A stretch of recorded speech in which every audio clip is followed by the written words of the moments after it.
All right, let's jump right in. Today we're taking a deep dive into Survive the Island, and specifically we're going to be looking at a player named Jim. Sounds good. So Jim, our player, he's dropped onto this island. Okay, classic setup, right? Yeah, totally. Right. And right away, the game, it throws these choices at you. Do you want to follow footprints, explore a shipwreck, brave the jungle? Yeah, you're immediately thrust into this high-pressure environment. Right. And Jim, he doesn't even hesitate. He just goes straight into the jungle. Really? So he's following those footprints? He is. He's following the footprints. I mean, at first glance, it seems kind of impulsive, you know? Yeah, I can see that. But the literary analysis, it suggests there's actually something deeper going on with his courage. Oh, really? Like what? Well, it argues that for Jim, this courage, it's less about being reckless and more about a need for control. Control. Yeah, he's not just reacting to threats. He's actively seeking them out. Exactly. It's like he thinks if he can face the danger head on, he can somehow master it.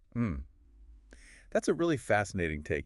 I have to admit, when I first heard about Jim's choice, I just thought it was like bravado, you know? Right. But this idea of control, of him needing to dictate the terms of his own survival, Yeah, that adds a whole new dimension. absolutely. And then it gets even more interesting because later on he encounters this beast. A beast? What kind of beast are we talking about? This massive canine-like creature. It's like the embodiment of this island's untamed nature. Oh, wow. So it's like the island itself is a character. Totally. And most players, when they encounter this thing, they choose to flee. But Jim, he stands his ground. Are you serious? He decides to fight it. He does. He chooses to fight it, armed with nothing but a branch and just pure willpower. Wow, that's intense. Uh, So he's definitely a risk taker. he is, but it comes at a cost. What happens? His companion, a guy named Travis, gets badly injured. Oh, no. So now he's got this injured companion to worry about on top of everything else. Right, and this is where the game really starts to force you to make these tough choices. Yeah, you've got this injured companion, Yes. something you feel responsible for. But you also have this primal instinct to survive. Right. Yeah. You know that if you stay put, it could mean death for both of you. That's a brutal dilemma. It is. Yeah. And ultimately, Jim decides to leave Travis behind. Can you leave them? He does, but he promises to come back for him. Wow, I bet that weighs heavily on him. Oh, absolutely. It's a heartbreaking choice. Yeah, it makes you think, is that truly courageous? Right. Or is it self-preservation disguised as heroism? It's the question, isn't it? Yeah, and the game does such a great job of blurring the lines. Totally. You're constantly questioning your own motives. Exactly. What's interesting is the literary analysis. It connects this dilemma to this recurring theme in classic survival stories. The individual versus the collective. Oh, that's interesting. Tell me more about that. So the analysis argues that Jim's decision to prioritize his own survival, even at the expense of his companion, it reflects this tension that you see a lot in survival narratives. Right. This idea that when we're faced with these extreme circumstances, our instinct for self-preservation, it can override our sense of obligation to others. Yeah, it makes you think about what you would do in that situation. Absolutely. All right. Would you risk your own life to save someone else? Yeah. Or would you put your own survival first? And the game doesn't give you any easy answers. No, it doesn't. So Jim's reeling from this decision, Yeah. and he comes across this cavern. A cavern. It's this gaping maw in the earth, echoing with these unsettling sounds. Okay, so this is definitely another level of the mystery. Oh, yeah. This is a descent into the unknown. And Jim goes in, You know him. He chooses to enter. even though he's got to be feeling apprehensive at this point. He is. He's definitely got reservations. But he's driven by this need to understand, to uncover the truth, even if it puts him at risk. So is that reckless? Or is it calculated? I mean, I think it's a bit of both, you know? Yeah, I can see that. There's definitely a part of Jim that's just drawn to danger. Right, this almost compulsive need to confront what's lurking in the shadows. Exactly. But it's not like he's not thinking things through. Okay, so he's weighing the potential danger against the potential reward. Yeah. The possibility of finding answers or a way out. That makes sense. So what does he find in the cavern? Well, he encounters something truly unsettling. These sleek, skeletal creatures with glowing blue eyes. Whoa, That sounds straight out of a nightmare. Oh, it is. It's like the island itself is becoming more and more hostile. Right, like it's revealing its true nature. Yeah. Exactly. But there's also this element of the uncanny, the familiar, but twisted into something disturbing. Ooh, that's creepy. So what happens with Travis? Well, that's the thing, Travis, he seems almost drawn to these creatures. Right. Like he recognizes them. Hold on. Is Travis being controlled by these beings? It's a possibility. Or is there like a prior connection that we just don't know about? Exactly. The game, it just throws these little hints at you, keeps you guessing. I love that. And then in a moment of pure terror, Jim He flees. runs out of the cavern. Yeah. He leaves Travis behind. He leaves him again. He does. And it really emphasizes just how brutal survival can be. Yeah, it's that point where even the bravest person can be broken by fear. Right. That instinct for self-preservation just takes over. So Jim is completely alone again. He is exhausted, haunted by what he's seen, and as he runs, he stumbles into two new characters. Ooh. Claudia and Mayo. Claudia and Mayo. Okay, I can't wait to hear what happens next. Okay, so we left off with Jim running into Claudia and Mayo. He can't be feeling very trusting at this point, after all that. No, I wouldn't be either. I mean, the game really does a good job of creating this atmosphere of paranoia. Oh, totally. You're always second-guessing everyone, wondering who's actually on your side. Yeah, like who's a true ally and who's just going to stab you in the back the first chance they get. Exactly. So we meet Claudia. She's described as this, demanding, take-charge kind of person. Okay, strong personality. But Mayo, there's something off about her. Jim even mentions that she has this unnatural glow. Ah, red flag. Especially after what he just went through in the cavern. Right. It's like the game is messing with us on purpose. Totally. Just when you think you might find some safety in numbers. It throws in these hints of danger. Yeah. Keeps you on edge. It's giving me those horror movie vibes. Oh, yeah. Where even the characters that seem harmless could be hiding something sinister. Exactly. So Jim, despite being suspicious of them both, he joins up with Claudia and Mayo. Really? So he's teaming up with them. Why do you think he does that? Well, he's got to be exhausted. Yeah. But I also think he's still driven by that curiosity. You think so? Yeah. He wants answers. He wants to understand what's happening on this crazy island. And these two, they might have some clues. Still doesn't trust them, though. Oh, no. He's definitely suspicious. But he's playing along for now. Gathering information. Yeah. Trying to figure out his next move. And this is where all those tough lessons he's learned come in handy. He's been through so much already. Right. He's not the same guy who first stepped onto that island. He's more cautious, more analytical. Fool me once, shame on you. Fool me twice, shame on me. Exactly. Jim's not going to get fooled again. So what happens next? Well, just when the tension is at its peak, Claudia offers Jim a chance to ask one question. One question. That's it. That's it. Talk about a cliffhanger. Wow. It makes you think. What would you ask if you were in Jim's shoes? That's the question, isn't it? What information is the most valuable right now? This is such a clever way to engage the audience. It is. It makes you think strategically. Like you're really in the game yourself. And it shows just how powerful curiosity can be. It's a driving force in the story. It's what keeps Jim going. Totally. He's always searching for answers, always trying to make sense of things. And now he has this chance, but only one shot. One question. That could change everything. Exactly. So one question. That's all he gets. What would you ask? Oh, that's a tough one. It really makes you think about information. Yeah. Right. What knowledge is actually going to help you survive? And for Jim, he's learned that not all information is useful. Oh, definitely some answers might just lead you down a rabbit hole. Exactly. So he's got to be careful. He does. So what are some possibilities? Well, he could ask about Claudia, her motivations. Why is she even on this island? Right. Get a sense of her agenda. Figure out if she's a threat. Yeah, but can he really trust her answer? Good point. Even if she tells him the truth, can he be sure she's being completely honest? Exactly. So maybe he should focus on the island itself. Oh, yeah, like the bigger picture. He could ask about those creatures in the cavern. The ones that seem connected to Travis. Right. Or if there's any way to escape. Those are good questions. They could really help him understand what's going on. Right. But what about Mayo?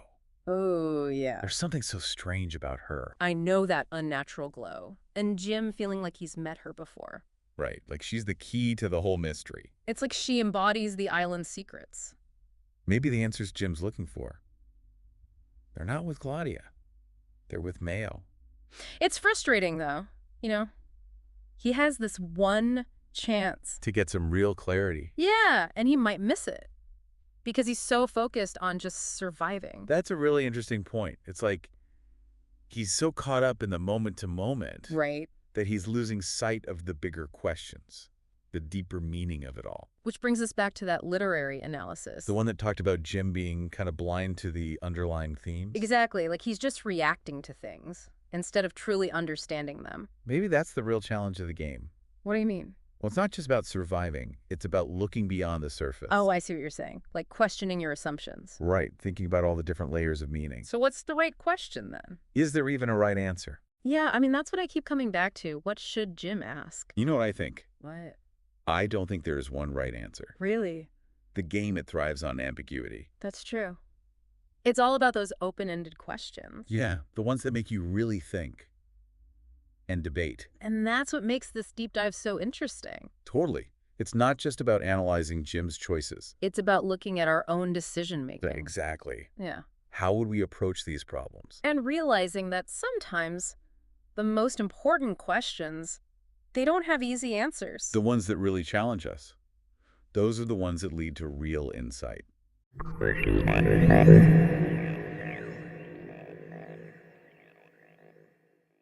Welcome back, everyone, to the deep dive.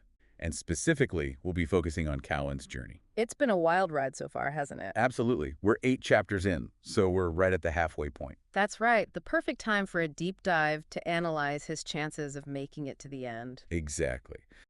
Okay, so let's rewind back to the beginning of Cowin's story. Okay, back to chapter 1. Yep, we first meet Cowin waking up on the beach. Yeah. Classic amnesia trope. No memory of how he got there. Total blank slate. Exactly. And he's immediately hit with his first choice. Follow some footprints leading into the jungle, or head towards a shipwreck he sees in the distance. Ooh, that's a tough one right off the bat. I know. What would you do? Tough call. Well, Cowin chooses the shipwreck, showing us he's a practical guy, right? Yeah. Focused on finding resources and maybe not so trusting of those mysterious footprints. Yeah, I can see that. He's not one to follow the crowd blindly. Right. Yeah. He's thinking for himself, which is interesting because in Chapter 2, when he reaches the shipwreck, he finds he's not alone after all. Oh, so there are other survivors. Yeah, a whole group of them. Yeah. And they have to decide whether to climb the mast for a better view, explore the creepy interior of the ship, or head back into the jungle. Okay, so another big decision. What does Cowin do? He decides to explore the ship's interior. I mean, talk about brave, right? A bit reckless, maybe. Yeah, maybe a bit. But in the game, he says something like, "The unknown calls to me." It shows he's curious, wants to figure things out, not just survive blindly. I like that. It gives him some depth, makes him more than just a survivalist. Yeah, totally. But then, things take a dark turn in Chapter 3.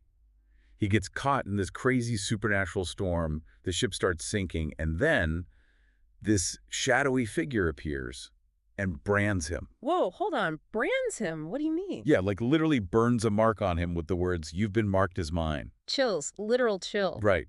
It's getting creepy. And it really highlights the sinister side of the island. Yeah, it's not just Mother Nature throwing obstacles in their way anymore. There's something else going on. Something darker, more intentional. Exactly. And it makes you wonder, is Cowin really in control, or is this island manipulating him? Ooh, that's the question, isn't it? And it gets even more complicated in Chapter 4 when he's trapped on the sinking ship. Oh no, so what happens? Does he make it out? Well, he's faced with another choice. Escape on his own, climb to the main deck, or try to revive another survivor who's unconscious. Oh wow, so it's like a life or death decision with a moral dilemma thrown in. Exactly. And he chooses to revive the other survivor, Sarah M. He does. That's pretty selfless, especially in a situation like that. I know, right? It shows his compassion, his belief in helping others. He's not just looking out for himself. But again, it makes you wonder if this is just him, or if the island is pushing him towards this choice. Ooh, good point. Like maybe the island is setting up these tests to see how far he'll go to help others. Very interesting. And then this theme of cooperation comes up again in Chapter 6 after the shipwreck. Cowin's struggling to stay afloat, and he sees another survivor, Andrew, clinging to some debris. So another chance for him to either help or go it alone. Yep. And what does he do? He swims towards Andrew, once again putting teamwork above his own immediate safety. Wow, he's really consistent with this, isn't he? Always choosing to help. It's pretty remarkable. But it makes you wonder, Is it genuine, or is the island somehow manipulating him into these alliances? That's what I keep coming back to. It's like we can't fully trust what we're seeing because the island is such a wild card. And then comes the shark encounter in Chapter 7. This is where things get really weird. Oh, I've heard about this. What happens? Well, you'd expect a terrifying fight for survival, right? But instead, the shark ends up guiding Cowin and Andrew to shore. What? Guiding them. Yeah, like bumping them along, almost like it's hurting them towards safety. That's not normal shark behavior. Something's definitely not right here. Right. Another example of Cowan being manipulated, even when he thinks he's in control. This is getting really unsettling. So where does this leave Cowin? What happens next? Well, that brings us to the cliffhanger ending of Chapter 8. They have three paths in front of them. A fire burning at the jungle's edge, a kneeling man at the shoreline, and the dark, empty jungle itself. Oh, wow. So another set of choices. What does he do?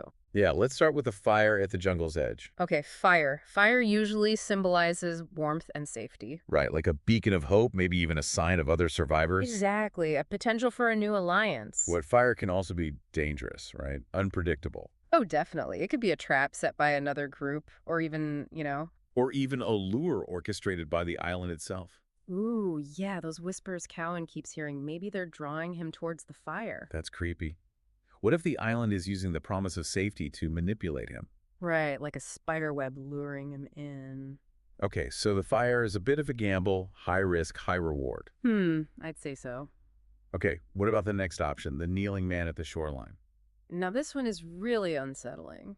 Just the image of him completely still, hands in the water, it's giving me the chills. Yeah, the sources say his presence is off. Right, and we don't know if he's a survivor, a threat, or something else entirely. It's like the island is playing with our minds, making us doubt everything. Do you think Cowan should trust his gut feeling that something's not right? Well, Cowan has shown us he's a pretty rational guy, but the island has also proven that it can manipulate perceptions. So he could be a genuine threat, or he could be a harmless survivor who's been messed with by the island. It's tough to say. It's another gamble. A total wild card. Okay, so we got the fire, the kneeling man, and lastly, the dark, empty jungle. The jungle, huh? On the surface, it seems like the least appealing choice, right? Definitely. No fire, no other person, just dense, unknown wilderness. But sometimes the most obvious path is the most dangerous. True. Maybe the jungle offers Cowan a chance to regroup, lay low, try to figure out what's going on. It's like a strategic retreat. Go back to his roots. Remember how he chose the shipwreck over the footprints in the beginning? Back to his pragmatic self. Exactly. But it also means facing the unknown alone, with limited resources. And who knows what lurks in that jungle. Right. It's a risk for sure. And it all comes back to Cowan and what kind of player he wants to be. It's like the island is constantly forcing him to choose between his pragmatism and his trust in others. Or even his trust in his own instincts. It's so complex. And I think that's what makes this game so fascinating. There are no right or wrong answers, just difficult choices and unpredictable outcomes. And we're right there with Cowan, analyzing his every move, feeling the tension. That's like we're players, too, trying to outsmart the island. Okay, so we've talked about the paths, the potential consequences of each choice. But what about Cowan himself? We've seen his pragmatism, his willingness to cooperate, his bravery, even his compassion. We've also seen him get manipulated, marked by that creepy figure, and guided by a shark that should have eaten him. It's wild. So looking ahead, where do you think his strengths lie? What might trip him up in the second half of the game? Ooh, that's the question, isn't it? And it's interesting because I think Cowan's greatest strength, his belief in collective survival, could also be his downfall. How so? Well, his desire to work with others, build alliances, it's admirable, but it also makes him vulnerable to betrayal. Oh yeah, the island could totally exploit that trust, turn the other players against him. Exactly. And then he's stuck having to choose between loyalty and self-preservation. Yikes, that's a tough spot to be in.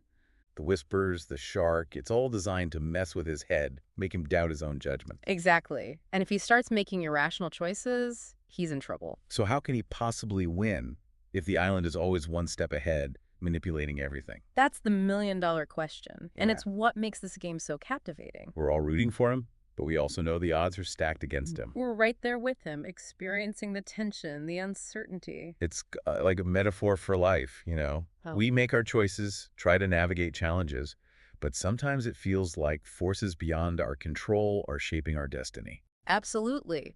But it's how we respond to those challenges, how we hold on to our values, that truly defines us. And that's what makes this deep dive so fascinating. We're not just watching a game unfold, we're exploring the human condition. The struggle to survive, the desire for connection, the search for meaning in the face of chaos. That's powerful stuff.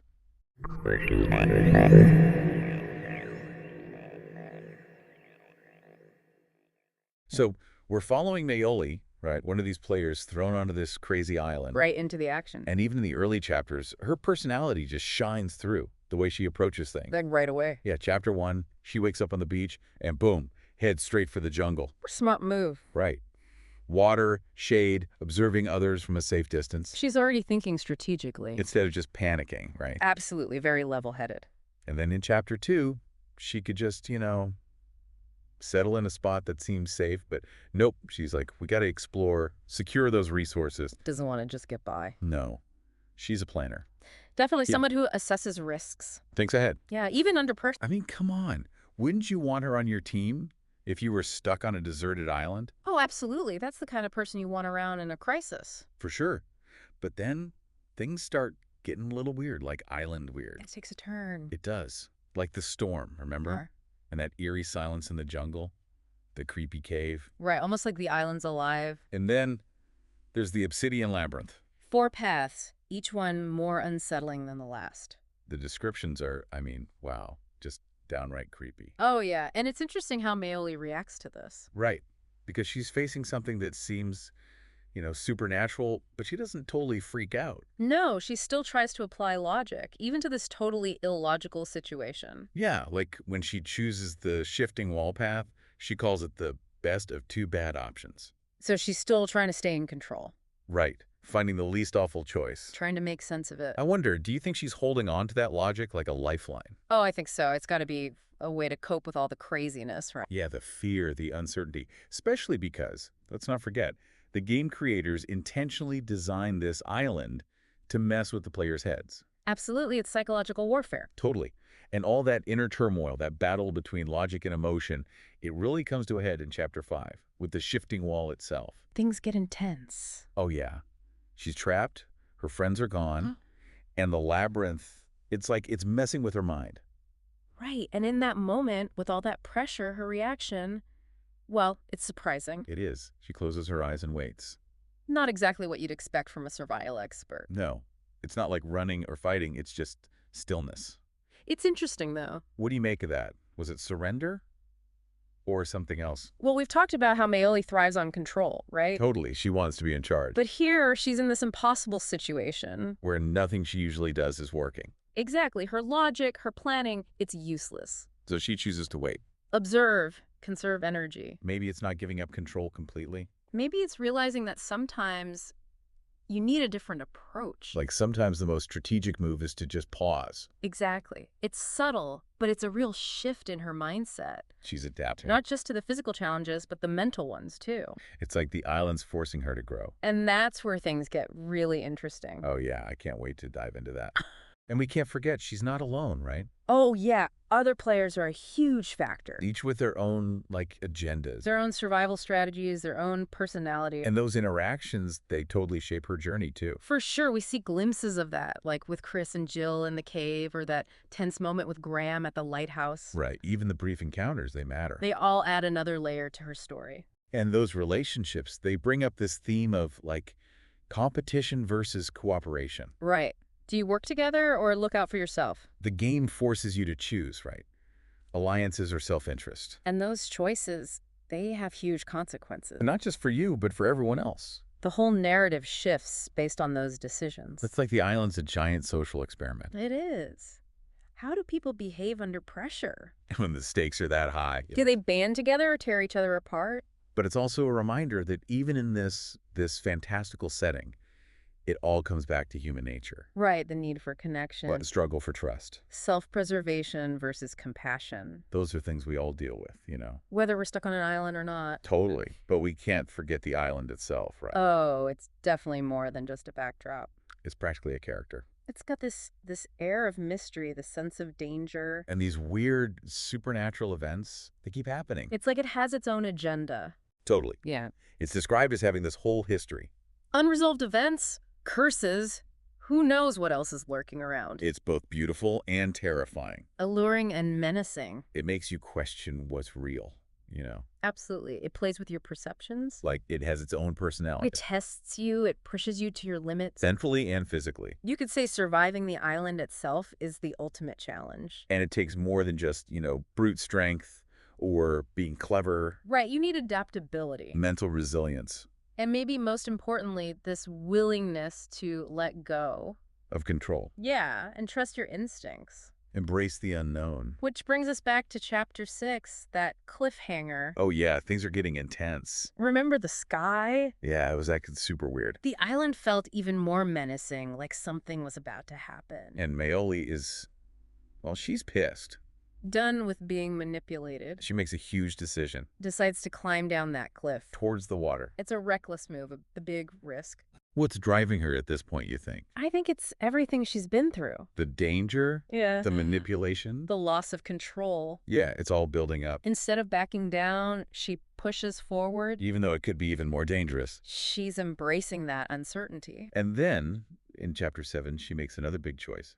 The lighthouse. Yeah.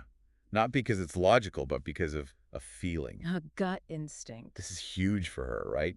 Miss Super Planner? Right. She's putting faith in something she can't explain. It's like the island's forcing her to think differently. To trust her intuition. Yeah, maybe the island, as weird as it is teaching her something. Expanding her understanding of what's possible. And then, Chapter 8, the encounter with Graham. That ending. So much tension. Both of them are wary. But there's this shared understanding, too. Survivors, drawn to this mysterious lighthouse. And Mayoli, she's watching him. With that same careful observation. Went back in Chapter 1 with the footprints. Full circle, but she's not the same person anymore. No, she's changed. She's grown. Learn to adapt, to think differently. But what happens next? That's the big question, right? The sources end there. Mayoli and Graham at the lighthouse door. Stairs, basement, or stay outside. What a cliffhanger. It makes you wonder what she'll choose. And what that choice says about who she's become. That's what makes this story so powerful, right? It's about more than just surviving an island. It's about surviving as a human being. Learning,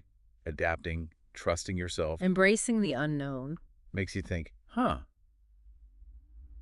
Like, what would I do if I were Mayoli? Would I stick to logic?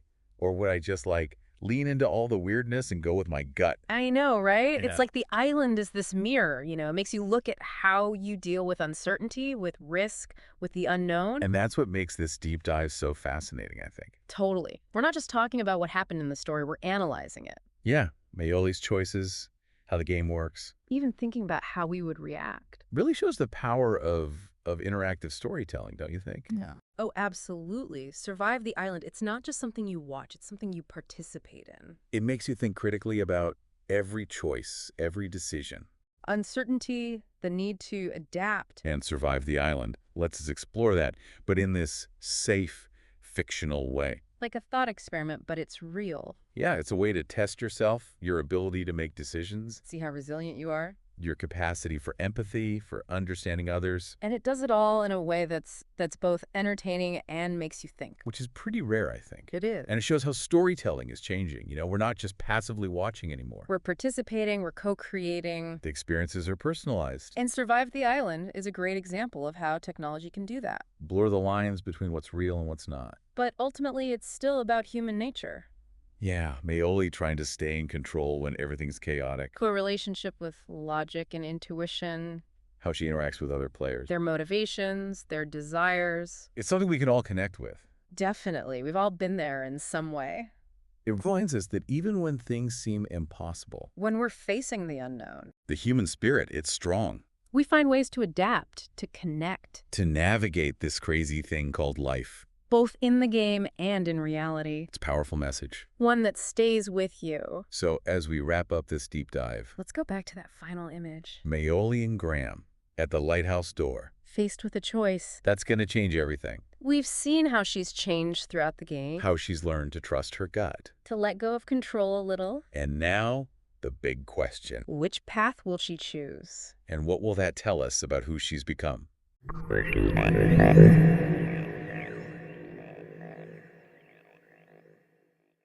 Okay, so we're ready to take a deep dive into Boone's journey and survive the island so far. All right. And we're here to really analyze it. Like, what kind of player is Boone shaping up to Yeah. be? Yeah. What are the biggest choices they've made? And what are their chances of actually winning this thing? It's fascinating to watch how they approach this game, Right. especially given all the challenges that Survive the Island throws at its players. It's a unique game. Totally. I mean, we know this isn't just your typical survival game. Right. This is multiplayer, choose your own adventure. Oh, absolutely, yeah. So your decisions Yeah. don't just affect you, they can get you eliminated, Yeah. which I think is, It's scary. it's one of the scariest parts. Yeah. So seeing Boone's very deliberate, Right. logical style play out against this backdrop Yeah. is really insightful. Like, let's take that first decision in chapter 1. Okay, so they wake up on the beach with amnesia. Oh, yeah. They see those mysterious footprints Oh. leading into the jungle, and what do they think?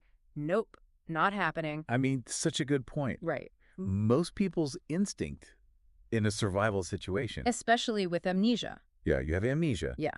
would be to follow any sign of other people, right? Yeah, follow those footprints. But Boone goes the opposite way, chooses the shipwreck instead. Mm-hmm. Why? Why do you think that is? Well, I think it speaks to a very calculated risk assessment. Okay. They're not rejecting the idea of finding others. Right. They're rejecting the unknown danger Of those footprints. that those footprints represent. They're like, No. what is in that jungle? I don't know. I don't even know who I am. So, I can't even trust my own memories right, exactly. to make that decision. The shipwreck, on the other hand, Is a more open, observable environment.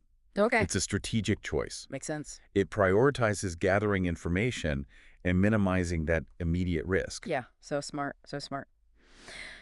So they get to the shipwreck Yeah, and, of course, find a whole group of other players, they do. safety in numbers. Right. That seems like the initial plan. It does until... At least. Yeah, at least until that bone mural Like that bone mural shows up. throws everything into chaos. Yeah, this is really where we start to see the island seep into the game a little bit. Yeah. We never really get a good explanation of what the bone mural is. Like, what is that thing? But its effect on the players is undeniable. Right, Some become almost entranced by it, and their behavior changes in these subtle right. but disturbing ways. Yeah. Like something is wrong. Yeah, you can feel it. Yes. And Boone, along with Brian and Rosendo, Yes. managed to avoid that initial weirdness with the mural. They do. Was that just luck?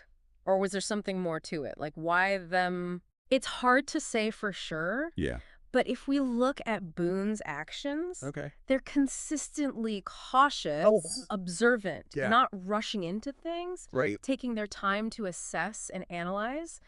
So it's possible that inherent cautiousness kept them from being too close to the mural, Okay. just like it kept them away from those jungle footprints. That's a really good point. So they escaped the initial weirdness with the mural, but even then, Yeah. Boone doesn't just abandon the others, Right. even when it's clearly dangerous. I mean, they could have just taken off They could have. with Brian and Rosendo No, really. and been like, see ya. Yep, But they don't. They actually try to help they do. those affected by the ship. They do. And it tells us a lot about their character. Absolutely. Right. It shows compassion and a willingness to help others, Yeah. even at a personal risk. Yeah. And we see this again Yeah, with Mayo. later with Mayo. Yeah. She's clearly struggling with the island's influence.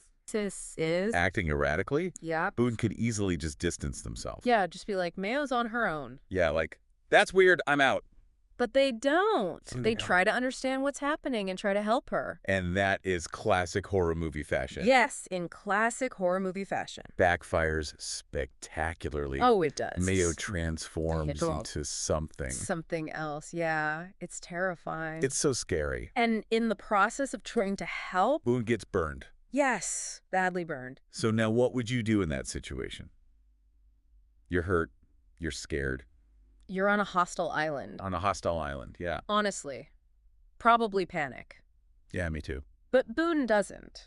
They make what seems like a logical choice.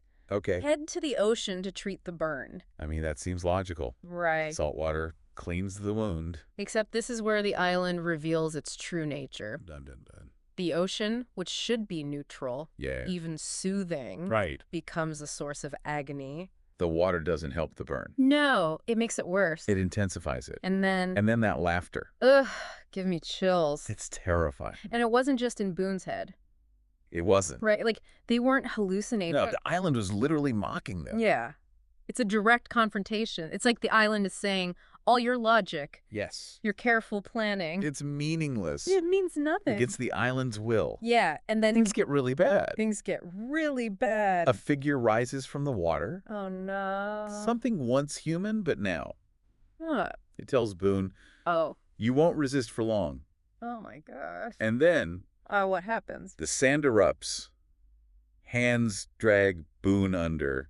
No. And boom! Yeah. Chapter 8 ends. Talk about a cliffhanger. What a way to end a chapter. So where does that leave Boon? They've been smart. They've been compassionate. They've made what seems like logical choices. Yeah. And yet they're now at the mercy of forces beyond their comprehension. Yeah. It really throws into question whether logic and planning can win out against the truly inexplicable. I mean, on one hand, we see Boon making smart, calculated choices. Right. But then suddenly logic just breaks down. It does, It's- completely. yeah. And that's what makes these Chapter 8 choices so compelling. Okay. Remember, the options are fight, scream, or claw at the sand. Yeah. Each one represents a different approach, a Yeah. different aspect of how Boone's been playing the game so far. So let's break it down. Okay. Starting with fight. It seems like the most instinctive reaction. It absolutely is. To fight back is to refuse to give in, Right. to assert some level of control, even when it feels like everything is falling apart. But is that the smartest move here? Yeah. I mean, we've seen how powerful the island is. Right. What are they going to fight? Sand? That's the dilemma, isn't it? Fighting might feel right in the moment, Yeah. but against an entity that can manipulate reality like we've seen, Right. it could be futile, Yeah. even dangerous. It might just provoke a stronger reaction. Okay, so what about scream? Screaming for help, hoping that someone might hear Right. and come to the rescue. It's the choice driven by a need for connection, Yeah. a hope that maybe they're not alone. Right. It speaks to Boone's compassion, Right. their desire to help others and be helped in return. But is that realistic? I mean, we don't even know if other players are nearby Right. or if they'd even be able to help. And it's possible that screaming would just draw more unwanted attention. Yeah. You're just going to attract something worse Exactly. than whatever's pulling you under the sand.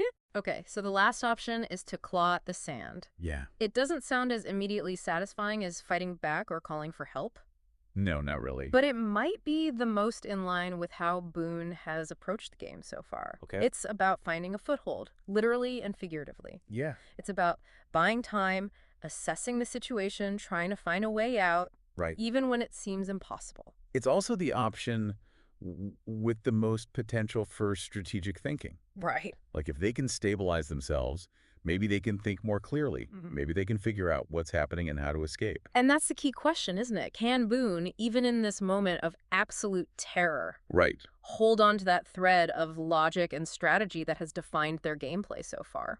So to summarize, Yeah. fighting is instinctive but potentially futile. Right. Screaming is a gamble. Yes. And clawing at the sand is the strategic, Yeah. if desperate option. It is. What a choice. This is where surviving and being eliminated gets razor thin. Yeah, I mean, like, how do you even choose? What's so fascinating to me here Yeah. is how the game forces players, And us as viewers. and us as viewers, yeah, to confront our own instincts in a survival situation. Yeah. What would we do? Yeah, what would we do? Would we give in to that panic, or would we try to find that glimmer of hope, Yeah, that chance to make a calculated move? it really makes you think. And we can't forget that Survive the Island Yes. isn't just about physical challenges. It's about mental ones, too. Yeah. The psychological pressure on these players must be immense. I mean, we've seen how the island messes with their minds, Yeah. preys on their fears and insecurities. Uh, Boone's logic and compassion have been tested at every turn. oh, yeah. But this moment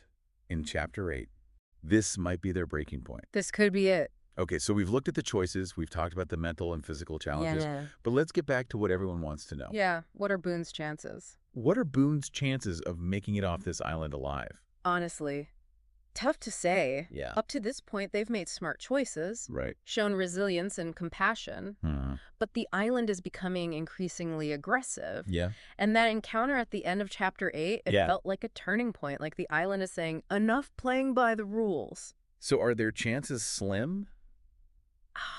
I wouldn't say that Right. Boon has surprised us before. Right. They've shown a knack for adapting, Yep. thinking their way out of tough situations.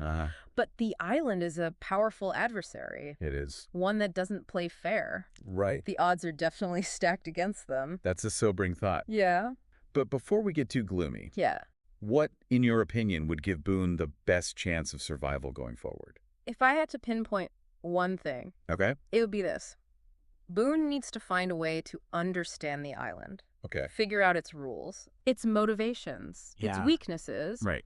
Up until now, they've been reacting to its moves. Yeah, just reacting. But to truly survive, Yeah. they need to get ahead of it. Okay. They need to start playing the island's game, not just their own. So it's not enough to just be logical or compassionate. Right, it's got to be something more. They need to become something more. Yeah. Something that can match the island's power on its own terms. Exactly. They need to become a player the island can't predict, Right. can't control. Whether they can actually do that. Right. Well, that's the question that keeps us all coming back for more, isn't it?